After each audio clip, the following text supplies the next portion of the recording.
Hello मित्रांनो, welcome to study revolution. आज आपण 7 फेब्रुवारी 2022चा द हिंदू बघतोय आणि तोही आपल्या मातृभाषेतून म्हणजे मराठीमधून. पहिल्यांदा आपल्या लेक्चरचं स्वरूप सांगतो. पहिल्यांदा आपण जे काय महत्त्वाचे एडिटोरियल्स द हिंदूला असतात ते पहिल्यांदा डिटेलमध्ये समजावून घेण्याचा प्रयत्न करत असतो, डिटेलमध्ये डिस्कस करत असतो आणि त्यानंतर ज्या काय महत्त्वाच्या न्यूज आहेत त्या महत्त्वाच्या न्यूज खऱ्या अर्थानं डिस्कस करण्याचा प्रयत्न करत असतो. सुरुवात करूया मग 7 फेब्रुवारी 2022चा द हिंदू आपल्याला काय सांगतोय बघू. पहिल्या एडिटोरियल पासून डिस्कस करण्यास सुरुवात करू. So let start. पहिलं जे आपलं एडिटोरियल आहे ते विशेष करून कर्नाटकमध्ये कॉलेजमध्ये एक प्रकार घडला होता, त्या प्रकारावरती आधारित आहे. आणि तो प्रकार पहिल्यांदा मी सांगतो काय घडला होता. तर त्या कॉलेजमध्ये ज्या मुस्लिम मुली आहेत त्या विशेष करून हिजाब घालून त्या कॉलेजमध्ये एंटर करत होत्या, परंतु हिजाब घातल्यामुळे त्यांना कॉलेजमध्ये एंटर करण्यात मज्जाव करण्यात आला आणि त्याच्याच रिलेटेड त्यांनी प्रोटेस्ट केलं आपल्याला पाहावयास मिळाला. आणि तो जो मुद्दा आहे तो खूप जास्त न्यूजमध्ये आला आणि त्यानंतर त्याच्यावरती हे एडिटोरियल आपल्याला विशेष करून पाहावयास मिळते. मग एडिटोरियलमध्ये या विशेष करून काय लेखकाने दिले हे आपल्या मातृभाषेत विशेष करून आपण डिटेलमध्ये समजावून घेण्याचा प्रयत्न करूयात. या एडिटोरियलमध्ये लेखकानं काय सांगितलं आहे, लेखक आहेत संजय हेगडे, यांनी काय सांगितलं आहे त्याच्यापेक्षा जास्त आपल्या सिलेबसचे काय रिलेटेड याचा पॉईंट तयार होऊ शकतो याच्यावरती आपल्याला डिस्कस करणं गरजेचं आहे. याच्यात थोडक्यात लेखकानं काय सांगितलं की धर्माचं कोणत्याही आचरण करण्यासाठी त्यांना मज्जाव करणं हे कुठंतरी डायरेक्ट घटनेच्या विरोधातच आपण जातोय. भारतीय राज्यघटनेमध्ये आपल्याला फ्रीडम ऑफ रिलिजन दिलेलं आहे. फ्रीडम ऑफ रिलिजन म्हणजे धार्मिक स्वातंत्र्य आणि धार्मिक स्वातंत्र्य हा आपला खरं तर मूलभूत अधिकार असलेला या ठिकाणी आपल्याला पाहावयास मिळतं. मग या जर मूलभूत अधिकाराचा अशा प्रकारे हनन होत असेल तर मग ते कुठंतरी विचार करायला लावणारी गोष्ट आहे आणि त्याच्यावरती मग आजपर्यंत आपण का प्रिकॉशन्स घेतली नाही याचा सुद्धा खरं तर संसदेमध्ये डिबेट ठेवणं गरजेचं आहे. न्यायव्यवस्थेनं याच्यावरती भाष्य करणं कुठेतरी गरजेचं आहे असं एकंदरीत लेखकाला सांगायचं आहे. परंतु आपल्या सिलेबसच्या दृष्टीतून आपल्याला काय घ्यायचं आहे तर आपल्या सिलेबसच्या दृष्टीतून आपल्याला फ्रीडम ऑफ रिलिजनचा जो मुद्दा आहे, भारतीय राज्यघटनेमध्ये मूलभूत अधिकार दिला आपल्याला फ्रीडम ऑफ रिलिजनचा, धार्मिक स्वातंत्र्य, आपल्याला धर्माचं उपासना करण्याचं, धर्माचं आचरण करण्याचं, धर्माचा प्रसार करण्याचं हे खरं तर आपलं स्वातंत्र्य आहे, धार्मिक स्वातंत्र्य ज्याला आपण म्हणतो. आणि हा आपला मूलभूत अधिकार आहे ज्याला आपण फंडामेंटल राईट म्हणतो आणि त्याचं कोणीही हनन करू शकत नाही. जर हनन केलं तर आपण डायरेक्ट सुप्रीम कोर्टामध्ये त्याच्याच रिलेटेड दाद मागू शकतोय. मग आता हिजाब घालणं हे मुस्लिम बांधवांची, आपल्या भगिनींची ही एक धार्मिक रिच्युअल आहे, त्यांचं धार्मिक प्रथा आहे, धार्मिक ट्रेडिशन आहे.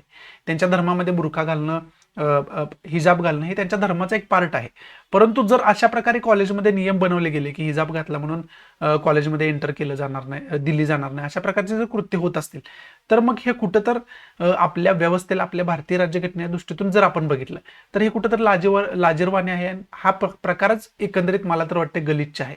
कारण अशा प्रकारे तुम्ही हिजाब घातला म्हणून एंट्री न देणं हे कुठेतरी आपला विविधतेनं नटलेला देश आहे. तो विविध कल्चर आहेत, विविध ट्रेडिशन्स आहेत, विविध धर्म एकत्र राहतात, विविध जाती जमाती एकत्र राहतात.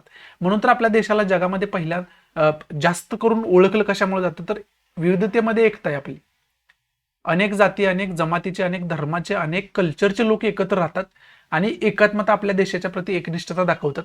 हेच आपल्या देशाचं वैशिष्ट्य आहे. परंतु जर त्या देशामध्ये अशा प्रकारचे जर इन्सिडेंट घडायला लागले, अशा प्रकारच्या केसेस घडायला लागले तर त्या विविधतेत एकतेची जी कन्सेप्ट आहे आपल्याला ज्याच्यामुळे जास्त ओळखलं जातं, ज्याच्यामुळं आपली वाहवा पूर्ण जगामध्ये होते, त्या आपल्या इमेजला कुठंतरी गालबोट लागण्याचा हा प्रकार आपल्याला पाहायला मिळतो. मग याच्यामधून पहिला तर की पॉईंट तुम्हाला सांगितला की फ्रीडम ऑफ रिलिजनचा टोटल आपण अभ्यास करणं कुठंतरी गरजेचं आहे. त्याचबरोबर इथं आता विशेष करून मुद्दा काय येतोय तर धर्माचा मुद्दा येतोय, धार्मिक रिच्युअल्सचा मुद्दा येतोय, धार्मिक ट्रेडिशनचा मुद्दा येतोय, कल्चरचा मुद्दा येतोय. त्यामुळं कल्चरच्या दृष्टीतून, ट्रेडिशनच्या दृष्टीतून सुद्धा हा मुद्दा खरं तर महत्वाचा आहे असं आपण म्हणू शकतो, जे की आपल्याला युपीएससीच्या सिलेबस GS फर्स्टमध्ये दिले, कल्चर हा सब्जेक्ट दिलाय.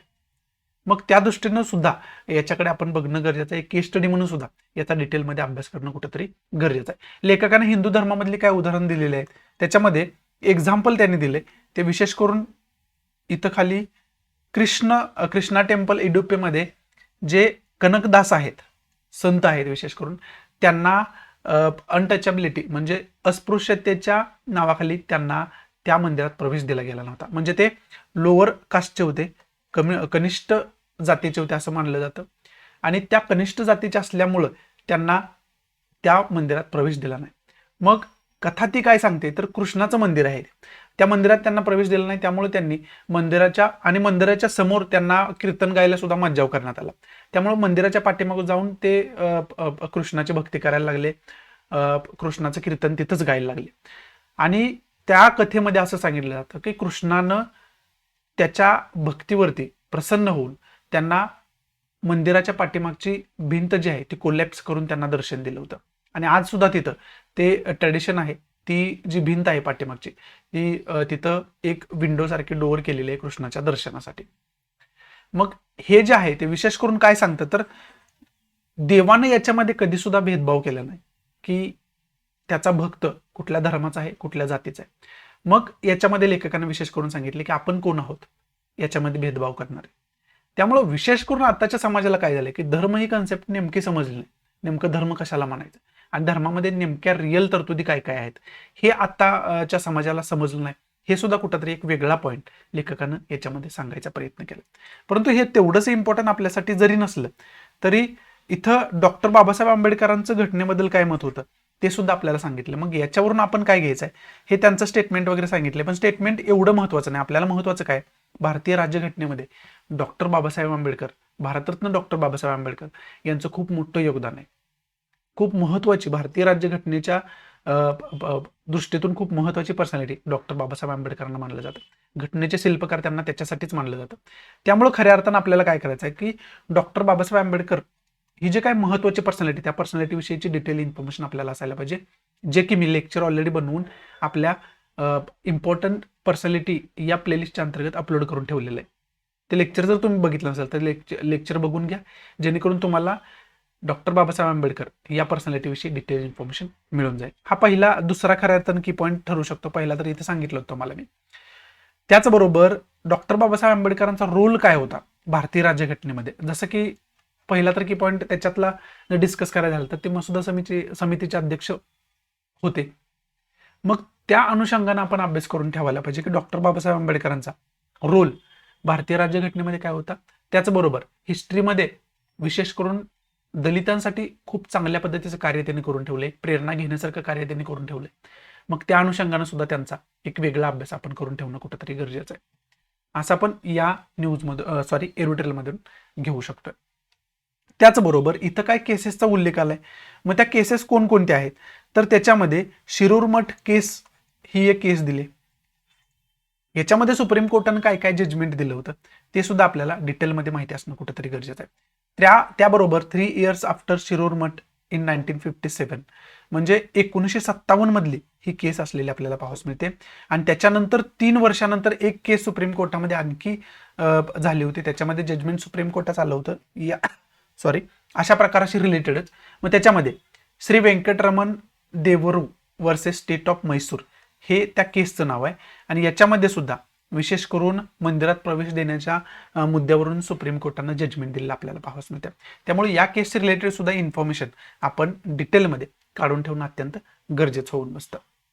म्हणजे एकंदरीत धार्मिक जो विषय आहे तो किती सेन्सिटिव्ह आहे आणि त्याच्याशी रिलेटेड भारतीय राज्यघटनेमध्ये तरतुदी काय काय आहेत, सुप्रीम कोर्टात जजमेंट आतापर्यंत काय काय आले, हे लेखकानं इथं अंडरलाईन करून सांगण्याचा खऱ्या अर्थानं प्रयत्न केलेला या ठिकाणी आपण बघू शकतो. मग या अनुषंगाने आपण काय काय की पॉईंट घ्यायचे हे तुम्हाला इथं मी समजावण्याचा प्रयत्न केला. बाकी या एडिटोरियलमध्ये इम्पॉर्टंट असं काय नाहीये, त्यामुळं पुढचं महत्वाचं कोणतं एडिटोरियल आहे बघूयात आपण. पुढचं जर महत्वाचं म्हटलं एडिटोरियल तर विशेष करून आताचं जे बजेट आपण बघितलं त्या बजेटमध्ये येणाऱ्या वर्षामध्ये म्हणजे 2022-23 मध्ये म्हणजे या फायनान्शियल इयरमध्ये या 2022-23 या वर्षामध्ये 5G इंटरनेट अप्लाय केलं जाईल, 5G इंटरनेट आणलं जाईल असं म्हटलं जात गेले. परंतु याच्यामध्ये एडिटोरियलमध्ये एकच महत्वाचा पॉईंट लेखकानं मानलाय, ते म्हणजे 5G इंटरनेट आणताय तुम्ही ठीक आहे, परंतु गव्हर्नमेंटला 5G इंटरनेट पासून फायदा कमी आणि तोटा जास्त होईल असा प्रकार होऊ नये याची सुद्धा तुम्ही दक्षता घ्यायला पाहिजे. आणि त्याच्यासाठी तुम्ही काय काय तरतुदी केल्यात हे स्पष्ट करणं गरजेचं आहे. आणि त्या तरतुदी कुठंतरी बजेट जर बघितलं तर ते स्पष्ट नसलेले आपल्याला पाहावस मिळतात. त्यामुळे ते स्पष्ट केलं पाहिजे, त्याच्या वरती उहापोह केला पाहिजे, विचार केला पाहिजे आणि त्यानंतरच अशा प्रकारच्या ज्या पॉलिसीज आहेत त्या आपण इम्प्लिमेंट करायला पाहिजे असं कुठंतरी या एडिटोरियलमध्ये सांगितलेलं आपल्याला पाहावयास मिळतं. मग विशेष करून आता इंटरनेटच्या ज्या आता जिओ, वोडाफोन, एअरटेल अशा ज्या कंपन्या आहेत, ह्या खरं तर किती प्रकारच्या कंपन्या इंडियामध्ये कार्यरत आहेत याची एक छोटीशी इन्फॉर्मेशन आपण याच्या अंतर्गत काढून ठेवणं गरजेचं आहे. आणि जी काही 5G ची रिलेटेड टेक्निकल इन्फॉर्मेशन आहे ती सुद्धा टेक्निकल इन्फॉर्मेशन आपण काढून ठेवणं गरजेचं आहे. याच्याच रिलेटेड काय छोट्या छोट्या कन्सेप्ट असतात त्या कन्सेप्टचा आपल्याला डिटेलमध्ये माहिती असणं कुठेतरी गरजेचं आहे. बाकी या एरोटेलमध्ये इम्पॉर्टंट असं काही नाहीये. त्यामुळे पुढचं महत्वाचं एरोटेल कोणतं आहे बघूयात आपण. पुढचं एरोटेल जे आहे ते सेंट्रल एशियनशी जो सेंट्रल एशियन रिजन आहे त्या रिजनशी रिलेटेड एरोटेल असलेलं आपल्याला पाहायला मिळतं. आणि इंडियाच्या दृष्टीतून सेंट्रल एशियन ज्या कंट्रीज आहेत त्यांच्यासोबत रिलेशन डेव्हलप करणं किती महत्त्वाचं झालं आहे हे या एरोटेलमध्ये समजावून सांगण्याचा प्रयत्न केला. मग आता याच्याशी रिलेटेड आता हे जे लिहिले ते हॅपीमॉन जॅकॉब या पर्सनॅलिटीनं लिहिलेलं एरोटेल आहे. मग या एरोटेलमध्ये जी काही इन्फॉर्मेशन दिली त्याच्यापेक्षा जास्त पुढे जाऊन आपण डिटेलमध्ये इन्फॉर्मेशन बघणं गरजेचं आहे. त्यामुळे मी तुम्हाला या एरोटेलमध्ये तर इन्फॉर्मेशन देईनच, त्याचबरोबर पूर्ण माहिती सांगायचा प्रयत्न करेल की जगामध्ये नेमकं काय चाललंय आणि त्याच्यामध्ये इंडिया आता कोणत्या पोझिशनला आहे हे डिटेलमध्ये खऱ्या अर्थानं आपण याच्या अंतर्गत समजावून घेऊया.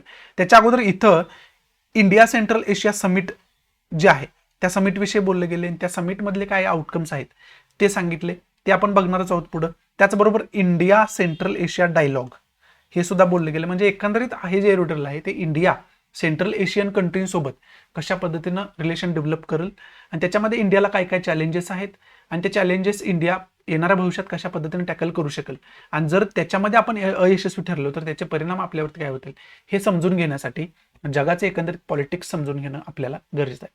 मग ते विशेष करून आपण या एरोटेलच्या अंतर्गत समजावून घेऊया. आजचं सगळ्यात महत्त्वाचं हे एरोटेल आहे असं मी म्हणेल. याच्यामध्ये खूप इन्फॉर्मेशन आपल्याला मिळू शकते आणि त्याचा आपण वास्ट डिस्कशन करू शकतो.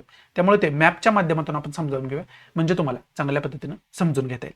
पहिल्यांदा तुम्हाला मी दाखवतो की सेंट्रल एशियन रिजन कोणता आहे नेमका आणि कोणकोणत्या कंट्रींना मिळून कोणत्या रिजनला मिळून सेंट्रल एशियन कंट्रीज असं म्हणतात, सेंट्रल एशियन रिजन असं म्हणतात. ते पहिल्यांदा समजावून घेऊ आणि त्याच्यानंतर मग एक एक मुद्दे तुम्हाला चांगल्या पद्धतीने मी समजावून सांगण्याचा प्रयत्न करतो. आणि हे जे मी आता सांगतोय ते खूप इन्फॉर्मेटिव्ह असणार आहे. त्यामुळे लक्षपूर्वक आणि तुमच्याकडे जर नोटबुक आणि पेन असेल ऑब्वियस असणार आहे, त्याच्यामध्ये काय हे काय नवीन वाक्य नाही आहे, परंतु नोट्स काढा. जी मी काय सांगतोय त्याच्या चांगल्या पद्धतीने नोट्स काढा. याचा 100% तुम्हाला फायदा होऊ शकेल. 100% हे जास्त इन्फॉर्मेटिव्ह आहे. एका लेक्चरमध्ये खूप जास्त इन्फॉर्मेशन मी तुम्हाला देण्याचा प्रयत्न करणार आहे आणि खूप सोप्या भाषेत. त्यामुळे नोट्स काढा, लक्षपूर्वक आहे का मी काय सांगतोय ते आणि लक्षपूर्वक बघा जे काय दिसतंय ते. इथं कलरमध्ये जो एरिया दिसतोय म्हणजे हा एरिया आहे. हा जो एरिया आहे याला सेंट्रल एशियन रिजन असं म्हणतात. त्याला मराठीमध्ये मध्य एशियाचा एरिया असं म्हणतात. मध्य एशिया हा सेंट्रल एशिया. मग त्याच्यामध्ये कोणकोणत्या कंट्रीज येतात त्याच्यामध्ये Kazakhstan, Uzbekistan, Turkmenistan, Tajikistan, Kyrgyzstan या कंट्रीज येतात आणि या कंट्रींनाच आपण आत्ताच्या जो प्रजासत्ताक दिन रिपब्लिक डे जो पार पडला आपला त्याच्यासाठी गेस्ट अपिअरन्स म्हणून यांना इन्व्हाइट केले गेलं होतं इंडियाकडून.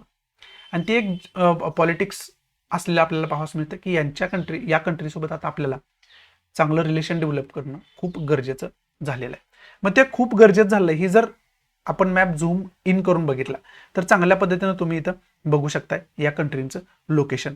मग आता तुम्ही म्हणाल हे आपल्यासाठी गरजेचं का झालं आहे, का गरज आहे आपल्याला सेंट्रल एशियनची कंट्रींशी रिलेशन डेव्हलप करण्याची. तर पहिला तर अफगाणिस्तानचा मुद्दा आपल्याला समजावून घेणं गरजेचं आहे. मग तो अफगाणिस्तानचा मुद्दा काय या मॅपमध्ये तुम्ही चांगल्या पद्धतीनं बघू शकताय. तर तो अफगाणिस्तानचा मुद्दा काय इथं आपल्याला अफगाणिस्तान पाहावयास मिळतं आणि वर्ल्ड मॅपवरती बघितलं तर लोकेशन तुम्हाला अफगाणिस्तानचं बघायचं झालं तर तुम्हाला अफगाणिस्तान जो आहे तो या ठिकाणी अफगाणिस्तान तुम्हाला पाहावयास मिळतं. इंडियापासून मध्ये पाकिस्तान आहे आणि इथं आपला इंडिया असलेला पाहावयास मिळतं. मग ते झूम स्वरूपात चांगल्या पद्धतीने तुम्हाला समजून घेता येईल. मग हा जो अफगाणिस्तान आहे इथं अगोदर डेमोक्रेसी गव्हर्नमेंट होतं म्हणजे लोकशाही सरकारची तिथं स्थापना झाली होती. आणि ज्यावेळेस लोकशाही सरकार होतं त्यावेळेस अफगाणिस्तान सोबतचं रिलेशन जे होतं ते आपलं खूप चांगल्या पद्धतीचं रिलेशन होतं आणि जवळजवळ $2 बिलियन इन्व्हेस्टमेंट तिथं आपण केली. परंतु ड्रास्टिक चेंज कधी झाला जेव्हापासून तालिबानचं सरकार शस्त्राच्या जोरावर तिथं आले. तालिबान ही खऱ्या अर्थाने टेररिस्ट ऑर्गनायझेशन आहे, एक आतंकवादी संघटना आहे आणि त्यांनी शस्त्राच्या जोरावर अफगाणिस्तानवरती कब्जा केलाय. मग आता याच्या अगोदर अफगाणिस्तानमध्ये अशरफ गनीचं सरकार होतं, डेमोक्रेटिक गव्हर्नमेंट होतं, लोकशाही सरकार होतं. त्यावेळेस काय झालं होतं, तर नॉर्थ अटलांटिक ट्रीटी ऑर्गनायझेशन आहे आणि USA आहे, यांनी ते लोकशाही सरकार टिकून राहावं याच्यासाठी मिलिटरी सपोर्ट अफगाणिस्तानला दिला गेला होता त्यांच्याकडून. परंतु 2020 मध्ये ट्रम्प गव्हर्नमेंट आलं, ट्रम्प गव्हर्नमेंट होतं आणि ट्रम्प गव्हर्नमेंटनं काय केलं, तर ते जे मिलिटरी सपोर्ट आहे तो मिलिटरी सपोर्ट अमेरिका काढून घेत आहे अशा प्रकारची घोषणा केली आणि त्या घोषणेची अंमलबजावणी जो बायडन गव्हर्नमेंट जे आहे त्यांनी केलेली आपल्याला पाहावयास मिळाली. म्हणजे काय झालं, तर ज्याच्या जोरावरती तिथं लोकशाही सरकार होतं तो जोरच त्यांच्याकडून काढून घेण्यात आला, ती शक्तीच त्यांच्याकडून काढून घेण्यात आली. म्हणजेच काय झालं, USAनं सपोर्ट काढून घेतला, म्हणजे त्यांची मिलिटरी जी आहे ती वापस त्यांच्या मायदेशी परत घेतली. मग काय झालं, तालिबान जास्त शक्तिशाली झालेला पाहावयास मिळालं, कारण त्यांना विरोध करायलाच कोण उरलं नाही. त्यामुळे त्याचा फायदा घेऊन त्यांनी तिथं सत्ता काबीज केली. मग आता दुसरा प्रश्न उरतो, यांना शस्त्र कोणी पुरवली, यांना सपोर्ट नेमका कोणी दिला, तर तो जो सपोर्ट होता तो पाकिस्तान आणि चायना या 2 कंट्रींनी दिला त्यांना, आणि त्या शस्त्राच्या जोरावरती त्यांनी तालिबानने अफगाणिस्तानवरती कब्जा केला. मग आता याचा परिणाम भारतावरती काय झाला, तर लोकशाही सरकार होतं आणि आपण सुद्धा एक लोकशाही सरकार आहोत, लोकशाही देश आहोत. मग लोकशाही 2 देशांमधले रिलेशन खूप चांगल्या पद्धतीचे असतात, जसे आपल्यामध्ये होते अफगाणिस्तानमध्ये आणि आपल्यामध्ये. परंतु तिथलं लोकशाही सरकार संपलं आणि तिथं तालिबान गव्हर्नमेंट आलं आणि ते तालिबान गव्हर्नमेंट येण्यासाठी तालिबान्यांना मदत कोणी केली, पाकिस्तान आणि चायनाने. आणि पाकिस्तान आणि चायनासोबत आपण रिलेशन जर बघितलं तर एनिमी कंट्रीज आपल्या खरं तर आपण म्हणू शकतोय, एक दुश्मन देश आपले म्हणू शकतोय. काही एरिया सोडले तर बऱ्याच एरियांमध्ये आपला या 2 देशांमध्ये खूप मोठा संघर्ष असलेला पाहावयास मिळते या 2 देशांसोबत. मग तो संघर्ष कशावरचा आहे, तर लाईन ऑफ ऍक्च्युअल कंट्रोलचा एरिया असू द्या, लाईन ऑफ कंट्रोलचा एरिया असू द्या, या आपल्या भागावरती या 2 देशांनी कब्जा करून ठेवलाय. या भागावरती चायनाने कब्जा करून ठेवलाय आणि या भागावरती पाकिस्तानने कब्जा करून ठेवलाय. आणि याच भागांवरून या 2 कंट्रीसोबत आपले जे रिलेशन आहे ते खूप तणावलेले वारंवार आपल्याला पाहावयास मिळतात. ते हिस्ट्री वेगळी आहे, तो या एडिटोरियलचा भाग नाही, परंतु समजून घेण्यासाठी आपल्याला डिटेलमध्ये डिस्कस करण्याची गरज आहे. मग आता तालिबानचे सरकार आलं, त्यामुळं काय झालं, तर आपलं जे पहिलं रिलेशन होतं तशा पद्धतीचं रिलेशन आता राहिलं नाही. आपल्याला एक आव्हान निर्माण झालेलं आहे. मग विशेष करून ज्यावेळेस अफगाणिस्तानसोबतचं आपलं रिलेशन चांगलं होतं त्यावेळेस आपण इंडिया इथं आहे आणि इथं बंदरं आहेत काही प्रमाणात, ती बंदरं सुद्धा आपल्याला माहिती असणं गरजेचं आहे. मग आपला जो सेंट्रल एशियन रिजनमध्ये जो व्यापार चालत होता, म्हणजे कुठं, तर वर्ल्ड मॅप दुसरा बघितला तर इथं तुम्हाला समजेल सेंट्रल एशियन कंट्रीज सोबतचा जो व्यापार होता, इथं आपल्याला समजा इथं सेंट्रल एशियन कंट्रीजचा रिजन आहे असं आपण म्हटलं, बघितलं आपण तो. मग इंडियाला इथं अफगाणिस्तान आहे, इराण आहे, अफगाणिस्तान आहे आणि इथं सेंट्रल एशियासोबत व्यापार करता येत होता, म्हणजे तो रूट अवेलेबल होता त्यांना. या मॅपमध्ये तुम्हाला चांगल्या पद्धतीने समजेल अगोदरच्याच. मग आता या मॅपमध्ये मुद्दा काय आहे, तर मुद्दा पहिला तर व्यापाराचा मुद्दा आहे. हे जर इरेज केलं तर तुम्हाला चांगल्या पद्धतीने समजून घेता येईल. आता तुम्हाला चांगल्या पद्धतीने दिसू शकतं इथं इंडिया आहे. आता काय झालं, अगोदर आपलं अफगाणिस्तान सोबत चांगलं रिलेशन होतं आणि इराण सोबत तर ऑब्वियस होतं. मग आता इराणच्या थ्रू आपण काय करत होतो, अफगाणिस्तान सोबत व्यापार करू शकत होतो. त्याचबरोबर अफगाणिस्तान सोबत रिलेशन चांगलं असल्यामुळं आपल्याला लगेच आपण सेंट्रल एशियन कंट्रीज मध्ये पोहोचू शकत होतो. आपल्याला एक रोड अवेलेबल होत होता, रूट अवेलेबल होत होता, कशासाठी, त्यांच्यासोबत व्यापार करण्यासाठी. परंतु आता काय झालं, तिथं तालिबानची सरकार स्थापन झालं, त्यामुळं आपण तिथं एवढा ट्रस्टेबल व्यापार करू शकत नाही, त्यांच्यावरती विश्वास पहिल्यासारखा ठेवू शकत नाही. कारण काही जरी झालं तर त्यांचा इतिहास काय तालिबानचा, तर ती एक टेररिस्ट ऑर्गनायझेशन आहे. त्यामुळं हा जो आपला रूट आहे तो आपला रूट बंद झाला. आणि बाकी तुम्ही म्हणाल मग इराणच्या आणि अफगाणिस्तानच्या थ्रू का आपल्याला मार्ग पाहिजे, इथं पाकिस्तान आहे, पाकिस्तानच्या थ्रू का नाही, तर पाकिस्तान जसं की अफगाणिस्तान सोबत आपण आता ट्रस्टेबल रिलेशन ठेवू शकत नाही, तसंच पद्धतीचं आपला पाकिस्तान सोबत आहे, अफगाणिस्तान सारखंच आता सिच्युएशन बघितली. आणि तशीच पद्धत जी आहे ती चायनासोबत असलेली आपल्याला पाहावयास मिळते. त्यामुळे आपल्याला चॅलेंज चायना आणि पाकिस्तान तर आहेच, परंतु आता नवीन चॅलेंज काय झालं, अफगाणिस्तान झालं. त्यामुळे आपण सेंट्रल एशियन कंट्रीसोबत म्हणजे तशा पद्धतीचं टाईप करू शकत नव्हतं. आता मग काय करायला लागेल आपल्याला, तर अफगाणिस्तानपेक्षा आपल्याला डायरेक्ट सेंट्रल एशियन कंट्रीसोबत रिलेशन डेव्हलप करावं लागेल. एक वेगळ्या प्रकारचं रिलेशन आपल्याला डेव्हलप करावं लागेल. आणि त्याची गरज आपल्याला का बसली, तर अफगाणिस्तानमधलं जे काही पॉलिटिक्स बदललेलं आहे अफगाणिस्तानमधले जी काही सिच्युएशन बदललेली आहे त्याच्यामुळे आपल्याला मध्य आशियाच्या ज्या महत्त्वाचे देश आहेत त्यांच्यासोबत रिलेशन डेव्हलप करणं गरजेचं होऊन बसलेलं आहे आणि त्याच्यासाठी इंडिया प्रयत्न करताना पाहाव्यास मिळतो आणि बऱ्यापैकी त्याच्यामध्ये यश सुद्धा आलेलं आपल्याला पाहाव्यास मिळतं. मग आता इराणचा जर विचार केला तर चाबार पोर्ट जे आहे ते इराणमध्येच आपण डेव्हलप केले. इथं कुठंतरी चाबार पोर्टचं लोकेशन आहे आणि त्या चाबार पोर्ट आपण डेव्हलप कशासाठी केलं होतं तर या सेंट्रल एशियन सोबत कंट्रीसोबत व्यापार चांगल्या पद्धतीनं सुलभ व्हावा याच्यासाठी डेव्हलप केलं होतं आपण. परंतु आता अफगाणिस्तानचं रिलेशन बिघडल्यामुळं हे जे इन्व्हेस्टमेंट आहे ती कुठंतरी आव्हानात्मक इन्व्हेस्टमेंट झालेली आहे. आता आपल्याला काय करावं लागेल, जर डायरेक्ट तिकडे तुर्कमेनिस्तान हा देश आहे इकडे डायरेक्ट जॉईन करावं लागेल. म्हणजे तुर्कमेनिस्तान, उझबेकिस्तान, हे जे किर्गिस्तान, हे ज्या कंट्री आहेत त्या मध्य एशियन कंट्रीज आहेत. म्हणजेच आपल्याला या मध्य एशियन कंट्रीज सोबत डायरेक्ट रिलेशन डेव्हलप करावं लागेल. मग आता त्याच्यामध्ये चॅलेंज 3 बघितले आपण. अफगाणिस्तान बघितला, बॅटरी लो झाल्यामुळं नोटिफिकेशन पाहावयास मिळाली. आपण 3 प्रकारची चॅलेंज बघितली. ती कोणती तर अफगाणिस्तान, याच्या अगोदर आपल्याला पाकिस्तान आणि चायना चॅलेंज होतच, त्याच्यामध्ये भर काय पडली अफगाणिस्तान सुद्धा. आणि आता अफगाणिस्तान, पाकिस्तान आणि चायना हा एक ग्रुप आपल्याला चॅलेंज झालेला पाहावयास मिळतो. हे तर चॅलेंज आहेच, त्यामुळे आपण सेंट्रल एशियन कंट्री सोबत चांगल्या पद्धतीने रिलेशन डेव्हलप करण्याच्या प्रयत्नात आहोत. त्याच्यावरती जास्त काम करताना इंडिया पाहावयास मिळते. त्याचबरोबर आणखी चॅलेंज काय आहे, आणखी चॅलेंज हे आहे की रशिया आणि चायनामध्ये जे रिलेशन आहेत ते रिलेशन स्ट्रॉंग होताना आपल्याला पाहावयास मिळतात आणि जे की आपल्यासाठी चॅलेंज आहे. कारण का तर हा जो सेंट्रल एशियन कंट्रीचा एरिया आहे याच्यामध्ये जर रशियाचा आणि चायनाचा दबदबा निर्माण झाला आणि त्यांनी कुरघोडी करायचा प्रयत्न केला तर आपण एवढं शक्तिशाली नाही की त्यांना काउंटर करू शकेल. त्यामुळे त्यांच्या अगोदर आपण या सेंट्रल एशियन कंट्री सोबत चांगल्या पद्धतीचं रिलेशन डेव्हलप करणं गरजेचं आहे, चांगल्या पद्धतीचे संबंध डेव्हलप करणं गरजेचं आहे. तरच आपण व्यापारिक क्षेत्रामध्ये, मार्केटमध्ये चांगल्या पद्धतीची पकड तिथं मजबूत करू शकतो. जर याच्यामध्ये रशिया आणि चायना जर यशस्वी झाले कशासाठी, कमांड मिळवण्यासाठी, तर मग आपली कमांड कुठेतरी लूज पडेल आणि आपण सेंट्रल एशियन कंट्रीज पासून दूर झालेला आपल्याला पाहावयास मिळेल, जे की आपल्या व्यापारासाठी, आपल्या अर्थव्यवस्थेसाठी खूप मोठा धोका असलेला पाहावयास मिळते. आणि आपण एक एशियन कंट्री म्हणून आपण कुठेतरी वाळीत टाकलो जाईल, कुठेतरी सेपरेट होईल त्यांच्यातून, अशी सुद्धा भीती कुठेतरी असलेली पाहावयास मिळते. म्हणजे पॉलिटिक्समधून सेपरेट होईल अशी सुद्धा भीती कुठेतरी पाहावयास मिळते.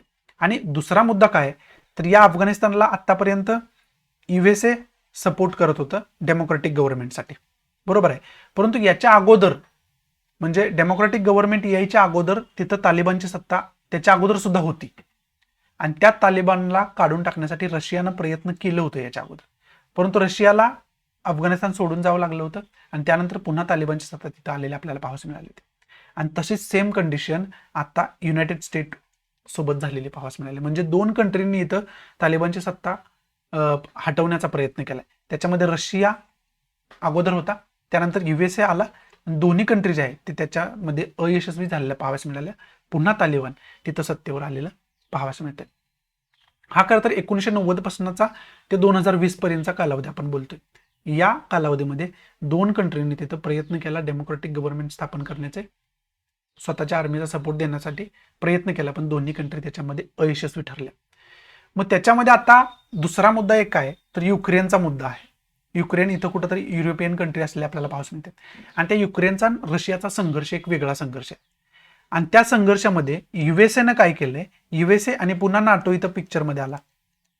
या दोघांनी काय केलं, नाटो म्हणजे एक ऑर्गनायझेशन आहे, देश वगैरे नाही येतो, अनेक देशांची मिलिटरी एकत्र येऊन नाटो ही ऑर्गनायझेशन बनलेली आहे. नॉर्थ अटलांटिक ट्रीटी ऑर्गनायझेशन त्याला म्हणतो. याच्या अंतर्गत सेम इंटरेस्टसाठी सगळ्यांच्या मिलिटरी एकत्र येऊन काम करत असतात. या नाटोनं आणि युनायटेड स्टेटनं युक्रेनला सपोर्ट दर्शवलाय, युक्रेनला मिलिटरी सपोर्ट दिलेला आपल्याला पाहावयास मिळतं. त्यामुळे आता रशियामध्ये आणि नाटो युनायटेड स्टेटमध्ये एक वेगळा संघर्ष आता आपल्याला पाहावयास मिळतोय. कारण युक्रेन संघर्ष आता करंट न्यूजमधला इश्यू आहे, जास्त न्यूजमध्ये असणार.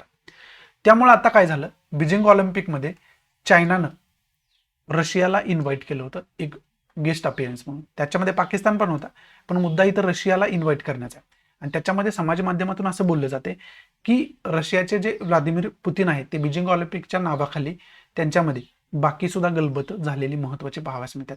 त्याच्यामध्ये मेन मुद्दा युक्रेनचा होता असं सुद्धा म्हटलं जाते.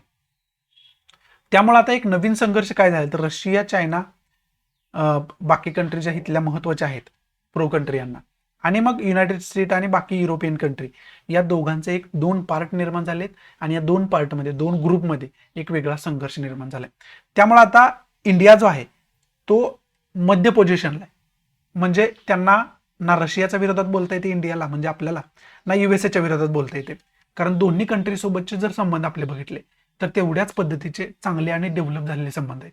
त्यामुळे आपण कुठंतरी जुक्तमाप देत असेल तर मग खूप मोठाला आपल्याला लॉस होऊ शकतो. हे सुद्धा आपण लक्षात घेणं कुठेतरी गरजेचं आहे. मग हे सुद्धा इंडिया पुढचं चॅलेंज आहे की सेंट्रल एशियन कंट्रीसोबत रिलेशन डेव्हलप करणं, सेंट्रल एशियन कंट्रीसोबत एक पॉलिटिकल दबदबा निर्माण करणं, मार्केटवरती एक दबदबा निर्माण करणं आणि अर्थव्यवस्थेचा विकास करून घेणं, हे सुद्धा एक मोठं चॅलेंज असलेलं आपल्याला पाहावयास मिळतं. त्यामुळं आपल्याला हे सगळं समजून घेणं गरजेचं होतं. म्हणजेच एकंदरीत मॅपच्या माध्यमातून नेमकं जगामध्ये काय चाललंय हे आपल्याला खरं तर समजून घेणं गरजेचं होतं. आणि जर सेंट्रल एशियन कंट्रीसोबत जर आपण रिलेशन डेव्हलप करण्यात अयशस्वी ठरलो, चांगल्या पद्धतीनं रिलेशन डेव्हलप करण्यात अयशस्वी ठरलो, तर कुठंतरी आपल्या अर्थव्यवस्थेला म्हणू शकतो आपण आणि येणाऱ्या राजकारणाला, जगामध्ये जे राजकारण चालले त्याच्यामध्ये कुठंतरी भारत थोड्या बहुत प्रमाणात पाठीमागे राहू शकतो. हे सुद्धा खऱ्या अर्थानं आपण इथं समजू शकतो. हे सगळं खरं तर आपल्याला समजावून घेणं गरजेचं होतं. त्यामुळे मी तुम्हाला मॅपच्या माध्यमातून नेमकं जगामध्ये काय चाललंय हे चांगल्या पद्धतीनं समजावण्याचा प्रयत्न केला. बाकी या एरोटेलमध्ये इम्पॉर्टंट असं काही नाहीये. पुढचं जे छोटंसे थोडं महत्वाचं एरोटेल म्हणू शकतो आपण म्हणू शकतोय अंशुल त्रिवेदी यांनी लिहिलेलं हे एरोटेल आहे. विशेष करून याच्यामध्ये महत्वाचा मुद्दा अनटचॅबिलिटीचा मानला गेलाय. त्याला मराठीमध्ये आपण अस्पृश्यता म्हणतो. त्या अस्पृश्यतेचा मानला गेलाय आणि अस्पृश्यतेचा एक म्हणजे अनटचॅबिलिटीचा एक नवीन प्रकार उदयास येतोय असं त्यांनी सांगितलं. मग त्याच्यामध्ये त्यांनी सरगुजा डिस्ट्रिक्ट ऑफ छत्तीसगड मधले एक विलेजर्सची एक व्हिडिओ क्लिप बघितली आणि त्या व्हिडिओ क्लिपमध्ये असं दिसत होतं की जे विलेजर्स आहेत, गावकरी आहेत, ते मुस्लिमांना आर्थिकरित्या मुस्लिमांवरती बहिष्कार टाकण्याची शपथ घेत होते. आणि ही एक वेगळ्या प्रकारचं आपल्या मुस्लिम बांधवांच्या विरोधात एक अस्पृश्यतेची घटना आहे आणि हे एक वेगळ्या प्रकारचा अस्पृश्यता आहे असं या एरोटेलमध्ये लेखकानं सांगण्याचा प्रयत्न केला.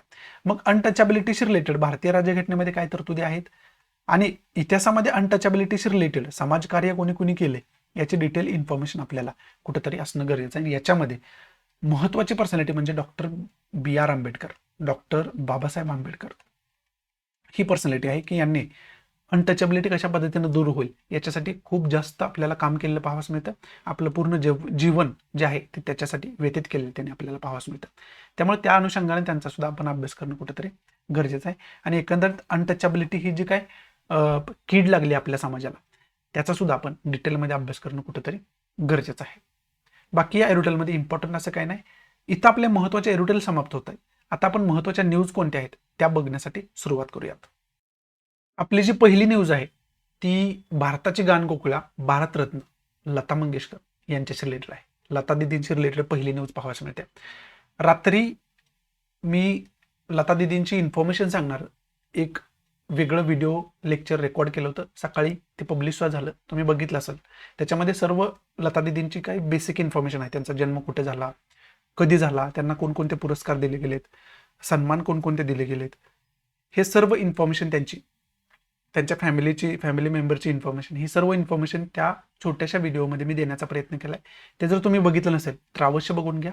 या पर्सनॅलिटीविषयी तुम्हाला डिटेल इन्फॉर्मेशन असणं कुठेतरी गरजेचं आहे. यांच्यावरती कसाही प्रश्न विचारला जाऊ शकतो. ही त्यामुळे तर पहिली न्यूज द हिंदूला आलेली आपल्याला पाहावयास मिळते. नाईटिंगल ऑफ इंडिया, त्यालाच आपण भारताची गानकोकिळा असतो म्हणतो. नाईटिंगल म्हणजे गानकोकिळा, ते आपल्याला माहिती असणं गरजेचं आहे. हा पहिला की पॉईंट आहे खऱ्या अर्थानं. दुसरा की पॉईंट विशेष करून न्यूजमध्ये काय सांगितलं हे तुम्हाला समजलं असेल तरी पण मी सांगतो. वयाच्या 92व्या वर्षी लता मंगेशकर यांचं निधन झालेलं आपल्याला पाहावयास मिळतं. मुंबईमध्ये जे रुग्णालयामध्ये त्या ॲडमिट होत्या त्या रुग्णालयामध्ये त्यांचं निधन झालेलं आपल्याला पाहावयास मिळालं. मग त्याच्यामध्ये की पॉईंट आपल्याला काय काय घ्यायचे तर पहिला तर सांगितलं आपल्याला. त्याचबरोबर दुसरा की पॉईंट आपल्याला घ्यायचा, यांना पुरस्कार कोणकोणते भारतरत्न 2001 मध्ये दिला गेला यांना. त्याचबरोबर आणखी महत्त्वाचे पुरस्कार सुद्धा यांना दिले गेलेत, सन्मान दिले गेलेत म्हणू शकतो आपण. मग ते कोणकोणते महत्त्वाचे सन्मान त्यांना दिले गेलेत, महत्त्वाचे पुरस्कार कोणकोणते दिले गेलेत, त्या सर्वांची इन्फॉर्मेशन तुम्हाला डिटेलमध्ये असणं गरजेचं आहे. त्याचबरोबर त्यांचे जे पॉप्युलर सॉंग्स आहेत, आता लता मंगेशकरशी रिलेटेड बोलायचं झालं तर त्यांचं पॉप्युलर सॉन्ग कोणतं एक असं म्हणता येत नाही. पहिल्यापासून शेवटपर्यंत कोणतं जरी सॉन्ग तुम्ही ऐकलं तरी तुम्हाला वाटतं की हे सॉन्ग सगळ्यात जास्त पॉप्युलर आहे. अशा प्रकारची गायिका पुन्हा होणे नाही असंच आपण या ठिकाणी म्हणू शकतो यांच्याविषयी बोलत असताना. एखाद्या क्षेत्रात असा व्यक्ती कोणतरी होऊन जातो की आपल्याला वाटतं की हा व्यक्ती म्हणजे ह्या क्षेत्राचा शेवट आहे, म्हणजे याच्यापेक्षा भारी कोणच होऊ शकत नाही या क्षेत्रात. तशा प्रकारची गायन क्षेत्रात पर्सनॅलिटी म्हणून लता मंगेशकर यांना ओळखलं जातं. त्यामुळे त्यांच्याशी रिलेटेड आपल्याला डिटेल इन्फॉर्मेशन खऱ्या अर्थानं असणं गरजेचं आहे. त्यामुळं या पर्सनॅलिटी विषयीची डिटेल इन्फॉर्मेशन काढून ठेवा. यांच्याविषयी कसा जरी क्वेश्चन फॉर्म झाला तर तुम्हाला यशस्वीरित्या तो अटेम्प्ट करता यायला पाहिजे. बाकी इम्पॉर्टंट याच्यामध्ये असं काही नाहीये. पुढची न्यूज आहे ती विशेष करून जे आपला ऐतिहासिक वारसा आहे, प्राचीन स्थळं आहेत, विशेष करून वेगवेगळ्या मस्जिदी वगैरे बांधलेल्या आहेत, ताजमहाल बांधलेला आहे. या प्राचीन वास्तू ज्या आहेत, विशेष करून ऐतिहासिक वास्तू ज्या आहेत त्या आपल्याला जतन करणं गरजेचं आहे. त्याच्यासाठी आपली मिनिस्ट्री कार्य करत असते. मग त्याच्याशी रिलेटेड एक ऍक्ट आहे, तो ऍक्ट आहे the ancient monuments and archaeological sites and remains act 1958. 1958चा ऍक्ट आहे. या ऍक्टच्या अंतर्गत अशा प्रकारच्या ज्या वास्तू असतात ज्या आपल्याला ऐतिहासिक वारसा सांगतात त्याचं जतन करण्याचं काम केलं जातं. त्याला कोणत्याही प्रकारचा धोका पोहोचू नये याच्यासाठी नियम बनवण्याचं काम केलं जातं. मग तशाच प्रकारचा नियम बनवला होता. त्याच्या अंतर्गत अशा प्रकारच्या ज्या वास्तू असतात त्यापासून 100 metre radius of protected monuments म्हणजे प्रोटेक्टेड एरिया, तिथपासून 100 मीटरचा एरिया जो असेल तो प्रोटेक्टेड एरिया घोषित केला गेलाय याच्या अंतर्गत. त्याचबरोबर prohibited areas and the next 300 metre radius as a regulated areas, म्हणजे 100 मीटर एरिया ही टोटल प्रोटेक्टेड एरिया आहे आणि 300 मीटर एरिया जो आहे म्हणजे गोल रेडियस म्हणजे गोल एरिया, त्याच्यापासून तो जो एरिया आहे तो रेग्युलेटेड एरिया असले आपल्याला पाहावयास मिळते असं त्याने सांगितले. परंतु याच्याशी रिलेटेड कमिटी बसली होती आणि त्या कमिटीने सांगितलं हे जे लिमिट सांगितलं गेले 100 मीटरचं 300 मीटरचं याच्या मागं ठोस कारण असे नाहीत, ठोस अभ्यास असा नाहीये. त्यामुळं याचे हे जे नियम आहे ते ठोस अभ्यास करून बनवायला पाहिजे. त्याच्यामागं ठोस आपल्याला कारण असायला पाहिजे की हा नियम आपण का बनवतोय, त्याचे फायदे काय होतील आणि त्याचे तोटे काय होतील, हे सगळं आपल्याला माहिती असलं पाहिजे. म्हणजे एकंदरीत या कमिटीला सांगायचं की अभ्यासाअंती आपण निर्णय घेणं गरजेचं आहे आणि त्याच्याशी रिलेटेड याच्यामध्ये अमेंडमेंट करणं कुठंतरी गरजेचं असं रिकमेंडेशन दिली होती. आणि त्याच्याशी रिलेटेड पार्लमेंटशी रिलेटेड म्हणजे पार्लमेंटमध्ये भविष्यामध्ये याच्याशी रिलेटेड अमेंडमेंट सुद्धा आलेले आपल्याला पाहावयास मिळेल. त्यामुळे आपल्याला विशेष करून पहिलं तर माहिती पाहिजे ह्या ऍक्ट विषयी. हा जो ऍक्ट आहे 1958चा त्या ऍक्ट विषयीची डिटेल इन्फॉर्मेशन आपल्याला असायला पाहिजे. हा पहिला की पॉईंट आपला होऊ शकतो. दुसरा की पॉईंट हे कोणत्या मिनिस्ट्रीच्या अंतर्गत येतं त्या मिनिस्ट्री विषयीची इन्फॉर्मेशन असायला पाहिजे. म्हणजे कोणती मिनिस्ट्री? युनियन कल्चरल मिनिस्ट्री, केंद्रीय सांस्कृतिक मंत्रालय असं आपण त्याला म्हणू शकतो मराठीमध्ये. त्या मिनिस्ट्री विषयीची डिटेल इन्फॉर्मेशन आपल्याला असणं कुठेतरी गरजेचं आहे. एवढंच इम्पॉर्टंट या न्यूजमध्ये. बाकी इम्पॉर्टंट याच्यामध्ये असं काय नाही. याच्यामध्ये एक उल्लेख आलाय 17th सेंचुरी 17व्या शतकातला कुतुबशाही जो टॉम्ब आहे त्याचा उल्लेख याच्यामध्ये आलेला आहे. आणि मग आता आपण हिस्ट्रीच्या दृष्टीतून याचं जे आपण मेडिएवल हिस्ट्रीमधला हा पिरियड आहे मग त्याच्याशी रिलेटेड कुतुबशाही टॉम्ब जे आहे त्याच्याशी रिलेटेड इन्फॉर्मेशन आपण काढून ठेवायला पाहिजे. इतिहासाच्या दृष्टीतून महत्त्वाचं ठरतं. UPSCचं जर बघितलं तर GS फर्स्टच्या दृष्टीतून महत्त्वाचं असं म्हणू शकतो, कारण GS फर्स्टमध्ये आपल्याला हिस्ट्री हा सब्जेक्ट दिलेला आहे. मग त्या दृष्टीतून आपण त्याचा अभ्यास करून ठेवायला पाहिजे. बाकी याच्यामध्ये इम्पॉर्टंट असं काही नाहीये. पुढची न्यूज आहे ती ब्रू पीपल्सशी रिलेटेड न्यूज असलेले पाहावयास मिळते. ब्रू कम्युनिटीशी रिलेटेड न्यूज असलेली आपल्याला पाहावयास मिळते. विशेष करून ही जी ब्रू कम्युनिटी आहे ती वास्तवामध्ये मिझोराम मधली कम्युनिटी आहे, जमात आहे एक. आणि ही जी जमात आहे ती एथनिक क्लॅशेसमुळं त्यांच्यामध्ये जे वंशवाद असल्यामुळं मिझोराममधून स्थलांतरित होऊन विशेष करून मणिपूरमध्ये आली होती. या ठिकाणी त्रिपुरामध्ये त्यांनी स्थलांतर केलं त्यांच्या काही एथनिक क्लॅशेसमुळं.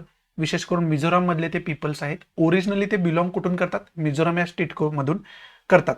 परंतु त्यांचं जे स्थलांतर झालं होतं ते स्थानिक मिझोरामचे असल्यामुळं मग ऑब्वियस आहे ते जे त्रिपुरामध्ये गेलेत ते त्रिपुरामधले स्थानिक नाहीत. त्यामुळे त्यांच्यासाठी रिलीफ कॅम्प डेव्हलप केले होते आणि ते जवळजवळ 43 एकूण ब्रू कम्युनिटीतले 43 पीपल्स म्हणजे 6950 त्यांची लोकसंख्या असलेली पाहावयास मिळते.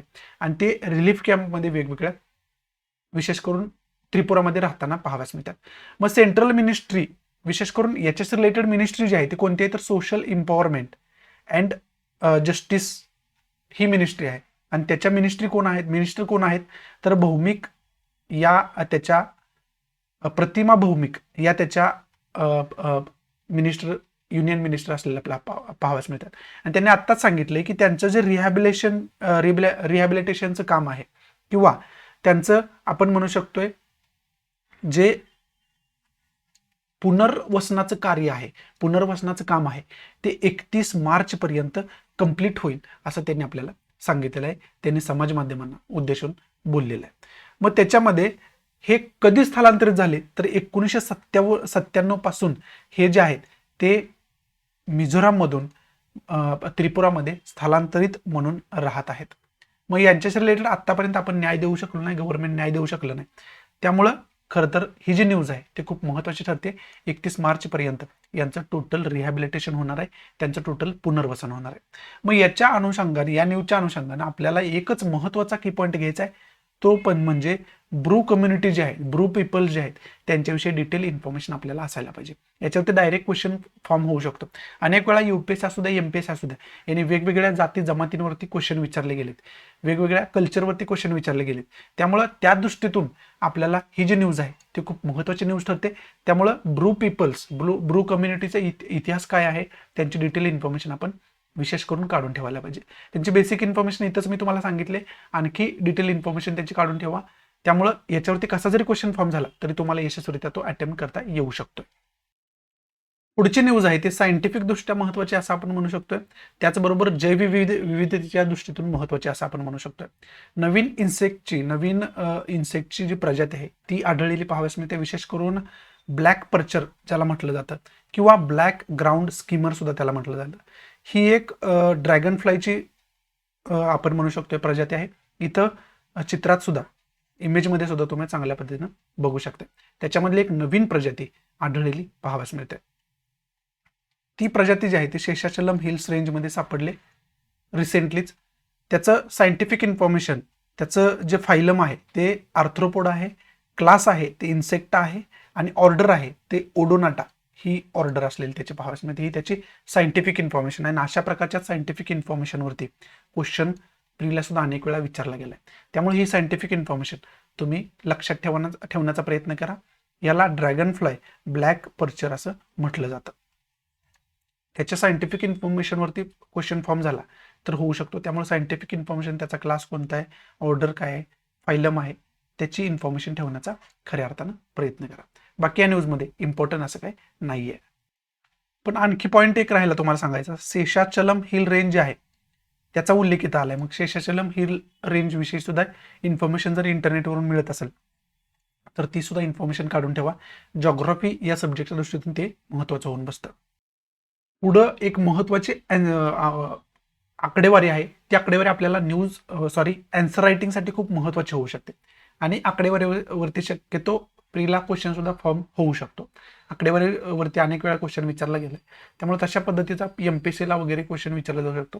त्यामुळे त्या दृष्टीतून या आकडेवारीकडे आपण बघणं कुठंतरी गरजेचं आहे. झूम करून तुम्हाला त्या आकडेवारी, विशेष करून ही आकडेवारी लॉ अँड ऑर्डरशी रिलेटेड असलेली आपल्याला पाहावयास मिळते. म्हणजे आता जे 5 स्टेटमध्ये इलेक्शन होऊ घातलेले, म्हणजे सुरू आहेत इलेक्शन, गोवा, मणिपूर, पंजाब, UP म्हणजे उत्तर प्रदेश, उत्तराखंड, या 5 राज्यांमध्ये इलेक्शन सुरू आहेत. मग त्या 5 राज्यांमधली लॉ अँड ऑर्डरची सिच्युएशन काय आहे, पोलिसांची सिच्युएशन काय आहे, न्यायव्यवस्थेची सिच्युएशन काय आहे, हे याच्यामध्ये सांगण्याचा प्रयत्न केला आकडेवारीच्या माध्यमातून, पर्सेंटेजच्या माध्यमातून. ते मग डिटेलमध्ये आपण समजावून घेऊयात. ही जी सर्व आकडेवारी आहे ती 5 राज्यांशी रिलेटेड बोलणारी आकडेवारी आहे.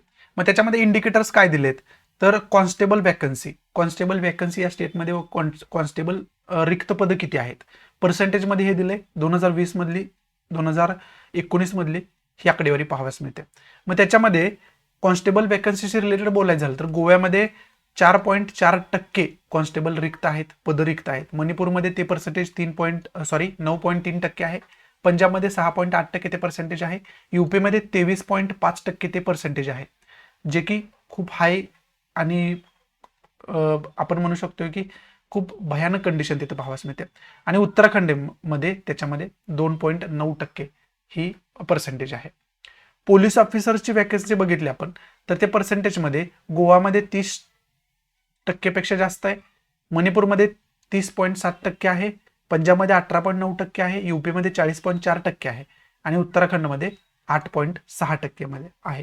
म्हणजे 2 कॉन्स्टेबल वॅकन्सी आणि पोलीस ऑफिसर्स वॅकन्सीमध्ये यूपीमध्ये खूप वर्स्ट कंडिशन असलेले आपल्याला पाहावयास मिळते.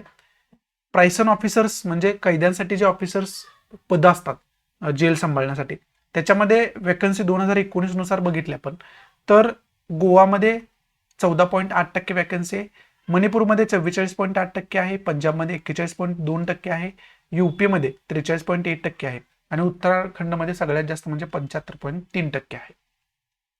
त्याचबरोबर मेडिकल ऑफिसर्स वॅकन्सी आहे डिसेंबर 2021 मधल्या आकडेवारी गोवामध्ये 83.3% आहे, मणिपूरमध्ये 22.2% आहे, पंजाबमध्ये -34.3% आहे, यूपीमध्ये 24.2% आहे, उत्तराखंडमध्ये 100% आहे. म्हणजे उत्तराखंडमध्ये अशा प्रकारचा कोणताही ऑफिसरच अपॉइंट केला जात नाही असं म्हणू शकतो आपण.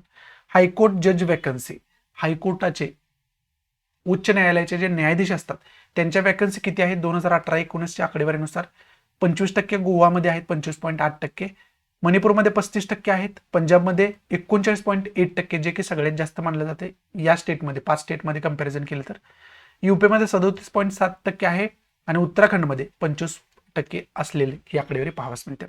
सब कोर्ट जज वॅकन्सी जी आहे ती 2018-19 आकडेवारीमध्ये गोवामध्ये 18% आहे, मणिपूरमध्ये 27.3% आहे, पंजाबमध्ये 19.2% आहे, यूपीमध्ये 38.5% आहे, उत्तराखंडमध्ये 21.1% ही आकडेवारी पाहावयास मिळते आपल्याला. त्यानंतर पुढं diversity the table list the share of a woman in the justice delivery system among the 5 states. म्हणजे न्यायदानामध्ये महिलांचा सहभाग किती आहे या 5 राज्यांमध्ये ते आपल्याला पर्सेंटेजमध्ये सांगितले. मग आता पोलीसमध्ये पहिल्यांदा बोलू. Share of woman in the पोलिसांमध्ये महिला पदाधिकारी किती आहेत म्हणजे ऑफिसर्स किती आहेत कोण वेगवेगळ्या पदांवर ते पर्सेंटेजमध्ये गोवामध्ये 10% फक्त आहेत 10.6%, मणिपूरमध्ये 9.1% फक्त आहे ते पर्सेंटेज, पंजाबमध्ये सगळ्यात कमी म्हणजे 8.5% ते पर्सेंटेज पाहावयास मिळते, यूपीमध्ये 9.6% पर्सेंटेज आहे आणि उत्तराखंडमध्ये 12.2% ते पर्सेंटेज आहे. पुढे share of woman in officers, आता हे पोलीस म्हणजे कॉन्स्टेबल वगैरे पदावरती झालं, ऑफिसर्स पदावरती ते पर्सेंटेज किती आहे जानेवारी 2020च्या आकडेवारीनुसार गोवामध्ये 13.4% आहे, मणिपूरमध्ये 8.1% आहे, पंजाबमध्ये 5.8% आहे, यूपीमध्ये 3.8% आहे जे की खूप कमी आहे, उत्तराखंडमध्ये 18.4% ही आकडेवारी पर्सेंटेजमध्ये आपल्याला दिले. वुमन इन प्रायसन स्टाफ म्हणजे कैद्यांची जेल सांभाळणाऱ्या अशा वॅकन्सीमध्ये वुमनची भरती किती आहे डिसेंबर 2019च्या आकडेवारीनुसार गोवामध्ये फक्त 1.6% पर्सेंटेज आहे जे की खूप कमी आहे, 12.8% मणिपूरमध्ये, 6.8% पंजाबमध्ये, 6% यूपीमध्ये आणि उत्तराखंडमध्ये 3.3% ते पर्सेंटेज आहे. आता हायकोर्टामध्ये जजेस वुमन किती पर्सेंटेज आहेत ऑगस्ट 2020च्या आकडेवारीनुसार गोवामध्ये 13.4%, मणिपूरमध्ये 0% आहे. मणिपूरमध्ये हायकोर्टामध्ये कोणतीही महिला जज पाहाव्यास मिळत नाही, हे दुर्दैव आहे. पंजाबमध्ये 18.2%, यूपीमध्ये 5.1%, उत्तराखंडमध्ये 0%. म्हणजे उत्तराखंड आणि मणिपूरची सिच्युएशन जी आहे ती सेम सिच्युएशन असलेली आपल्याला पाहावयास मिळते. तशाच पद्धतीचं वुमन इन सब कोर्ट जजेस सब कोर्टमध्ये 2019च्या आकडेवारीनुसार गोवामध्ये 72% म्हणजे 72% आहे, मणिपूरमध्ये 30.8%, पंजाबमध्ये 40.9%, यूपीमध्ये सगळ्यात कमी म्हणजे 25.2%, उत्तराखंडमध्ये 37.3%. ही आकडेवारी खऱ्या अर्थानं आपल्याला देण्याचा प्रयत्न केला गेला आहे. ही खरं तर या चार्ट मधली सगळ्यात महत्त्वाची आकडेवारी होती. ही आकडेवारी नोट डाऊन करून घ्या, नक्की आकडेवारीचा तुम्हाला आन्सर रायटिंगमध्ये फायदा होऊ शकतो. यूपीएससी करणाऱ्या विद्यार्थ्यांसाठी खास करून सांगतोय मी. त्यामुळे या आकडेवारीचं महत्त्व एक वेगळं आन्सर रायटिंगसाठी एसे रायटिंगसाठी असलेलं आपल्याला पाहावयास मिळते. त्या दृष्टीतून याच्याकडे बघणं गरजेचं आहे. बाकी आकडेवारी याच्यामध्ये काही महत्त्वाचे नाही, त्यामुळे पुढची न्यूज महत्त्वाची कोणती बघूयात आपण. पुढे आपल्याला लता मंगेशकर या महान गायिकेला ट्रायब्यूट्स म्हणून त्यांच्याविषयीची इन्फॉर्मेशन दिलेली पाहावयास मिळते आणि ते आपल्या एक्झामच्या दृष्टीतून सुद्धा महत्त्वाचे आहे. लता मंगेशकर यांचा जन्म 28 सप्टेंबर 1929 रोजी दीनानाथ मंगेशकर यांच्या म्हणजे दीनानाथ मंगेशकर यांचं त्यांच्या वडिलांचं नाव आहे आणि शेवंती मंगेशकर हे त्यांच्या आईचं नाव आहे. यांच्या घरी त्यांचा जन्म झाला 28 सप्टेंबर 2029 रोजी. त्यांचे वडील हे खऱ्या अर्थानं सिंगर होते आणि लता मंगेशकर सुद्धा सिंगर होते. हे जगविख्यात आहे. त्यांचं पहिलं जे नाव होतं ते हेमा हे नाव होतं लता मंगेशकर यांचं. परंतु त्यांना त्यांच्या वडिलांनी त्यानंतर जे नाव दिलं ते लतिका या नावावरून लता हे नाव त्यांना त्यांच्या वडिलांनी दिलेलं आपल्याला पाहावयास मिळते विशेष करून. आणि त्यांचे वडील जे होते ते भावबंधन या नाटकामध्ये खऱ्या अर्थानं काम करत होते आणि त्या नाटकामधलं जे लतिका कॅरेक्टर होतं त्या कॅरेक्टरवरून त्यांना लता हे नाव दिलेलं आपल्याला पाहावयास मिळालं. सुभद्रा नावाच्या नाटकामध्ये लता दिदींनी वयाच्या 5व्या वर्षापासून काम करायला सुरुवात केली होती असं इथं आपल्याला सांगितलेलं पाहावयास मिळते. म्हणजे 5व्या वर्षी वयाच्या त्यांनी ते काम करण्यासाठी सुरुवात केली होती आणि 9 इयर ओल्ड ज्यावेळेस त्या 9 वर्षाच्या होत्या त्यावेळेस त्यांनी नारद हे कॅरेक्टर प्ले केलं होतं. त्यानंतर 1942 मध्ये लता संग song in the Marathi movie किती हसल अशा प्रकारची जी काही मराठी मूवी होती त्या मराठी मूवीमध्ये त्यांनी गाणं गायलं होतं. त्यांचं पहिलं सॉन्ग म्हणता येईल आपल्याला. परंतु dropped from the final cut म्हणजे त्या मूवीमधून ते जे गाणं होतं ते ड्रॉप करण्यात आलं होतं, काढून टाकण्यात आलं होतं. 1945 मध्ये त्या मुंबईला स्थलांतरित झाल्या, मुंबईला राहण्यासाठी गेल्या आणि तिथून खऱ्या अर्थानं त्यांच्या करिअरला एक नवीन उजाळा आपल्याला मिळालेला पाहावयास मिळतोय. आणि खऱ्या अर्थानं तिथं त्यांना पहिला खरं तर ब्रेक मिळाला. त्याच्यामध्ये त्यांना मजबूर नावाच्या चित्रपटामध्ये एक गाणं मिळालं होतं 1948 मध्ये. त्या गाण्याचे बोल असे होते, दिल मेरा तोडा मुझे कहीं का ना छोडा. ह्या गाण्यापासून खऱ्या अर्थानं त्यांच्या करिअरला एक नवीन बूस्ट, एक नवीन सुरुवात झाली आपल्याला पाहावयास मिळाली. आणि पॉप्युलर सॉन्ग मधलं पहिलं गाणं जर आपण म्हणू शकतो की जे खूप हिट झालं ते गाणं विशेष करून आएगा आने वाला फ्रॉम महल या चित्रपटात 1949 मध्ये त्यांनी गाणं गायलं होतं. त्याचे बोल होतं आएगा आने वाला. विशेष करून या चित्रपटामध्ये मधुबालांसाठी त्यांनी प्लेबॅक सिंगरचं काम केलं होतं. म्हणजे मधुबाला ही त्यावेळेचे खूप गाजलेले ऍक्टर होते, खूप म्हणजे त्यांचे फॅन फॉलोईंग खतरनाक होतं इंडियामध्ये आणि त्यांच्यासाठी त्या मूवीमध्ये त्यांनी गाणं गायलं होतं जे की खूप हिट ठरलं, खूपच हिट ठरणार हे त्यांचं पहिलं गाणं आहे असं आपण या ठिकाणी म्हणू शकतोय. त्यामुळे त्यांचं जी ही कारकीर्द आहे ती खूप गाजलेली कारकीर्द राहिलेली आहे. त्यांच्या हयातीमध्ये पूर्ण त्यांची जी हयात होती ती खूप टॉप लेवलची हयात राहिलेली आहे आपण असं म्हणू शकतो. ते कायम सिंगिंग क्षेत्रामध्ये टॉप लेवलला राहिलेले आहे. त्यांच्या क्षेत्राला कोणत्याही प्रकारचं त्यानंतर डाऊनफ्लो कधीच लागला नाही त्यांच्या क्षेत्राला किंवा त्यांच्या कार्यकर्त्याला. ते कायम टॉपला राहिल्या जेव्हा जोपर्यंत जिवंत होत्या तोपर्यंत. आणि आता मरणोत्तर सुद्धा त्या गायन क्षेत्रातले एक मिसाल आहेत आपण म्हणू शकतो.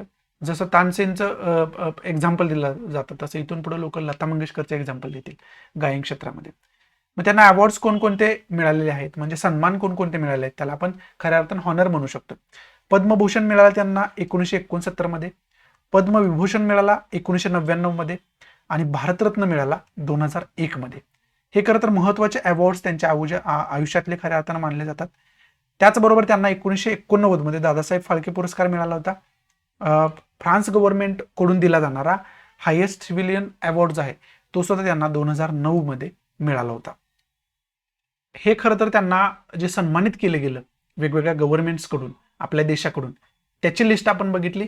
त्याचबरोबर त्यांची जी प्लेलिस्ट आहे सम मेमोरेबल सॉंग्स आहेत त्यांचे, काय लक्षात राहण्यासारखे सॉंग्स त्यांचे आहेत. त्याच्यामध्ये हवा में उडता जाए, मेरा लाल दुपट्टा, मलमल का हे सॉंग्स तुम्ही पण ऐकलं असेल.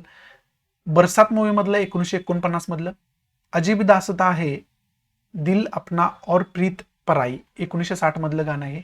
अशा प्रकारचे अनेक गाणं, प्यार किया तो डरना क्या, लग जा गले, ए समा, आज फिर जीने की तमन्ना है, चलते चलते यूं ही कोई, एक प्यार का नगमा, देखा एक ख्वाब, तुझे देखा तो. खतरनाक गाणी त्यांची होती. खतरनाक ही शब्द तशा अर्थाने मी वापरतोय की मेमोरेबल म्हणजे आपण विसरू शकत नाही अशा प्रकारची गाणी लता दिदींनी आपल्याला दिलेली आहेत. आणि ते लता दिदी त्यांचं आपण म्हणू शकतोय देह जरी या जगातून निघून गेला तर त्यांनी जे करून ठेवलेलं आहे, त्यांचं जे कर्तृत्व आहे ते या जगातून कधीच संपुष्टात येणार नाही, ते अजरामर राहील असंच आपण या ठिकाणी म्हणू शकतोय. या अनुषंगानं आपण लता दिदींविषयीची इन्फॉर्मेशन खऱ्या अर्थानं बघण्याचा प्रयत्न केला, जी की खूप चांगल्या पद्धतीनं द हिंदू न्यूजपेपरमध्ये ॲनालिसिस करून आपल्याला क्रोनॉलॉजीनं दाखवले. इथं खऱ्या अर्थानं आपला आजचा द हिंदू समाप्त होत आहे. अशा आहे की मी तुम्हाला चांगल्या पद्धतीनं आजचा द हिंदू समजावून सांगू शकलो असेल आपल्या मातृभाषेतून म्हणजे मराठीमधून. जर आवडत असेल तर प्लीज लाईक करा, नसेल तर डिसलाईक करा. डिसलाईक का केलं हे कमेंट बॉक्समध्ये नक्की सांगा, जेणेकरून आपल्या तुमच्या इन्स्ट्रक्शननुसार त्याच्यामध्ये मी इम्प्रोव्हायझेशन करू शकेन. आणि प्लीज जास्तीत जास्त आपल्या मराठी विद्यार्थ्यांना शेअर करा, जेणेकरून सर्व मराठी विद्यार्थ्यांचा फायदा होऊ शकेल. आपलं रोज .12 वाजता लेक्चर अपलोड होत असते, दुपारी 12 वाजता. त्यामुळं तो सुद्धा टाइम टेबल लक्षात ठेवा, जेणेकरून तुमचा बाकी वेळ जो आहे तो तुम्ही प्रोडक्टिव्हली युटिलाइज करू शकाल. आणि तुम्हाला एक टाइम टेबल माहिती असावं की आपला न्यूजपेपरचं डिस्कशन किती वाजता येतं ते. सो या नोटवरती मी तुमच्या आजच्या प्रति रजा घेतो. भेटू आपण उद्याच्या द हिंदूच्या लेक्चरमध्ये. तोपर्यंत thanks for watching. Goodbye, take care, जय हिंद.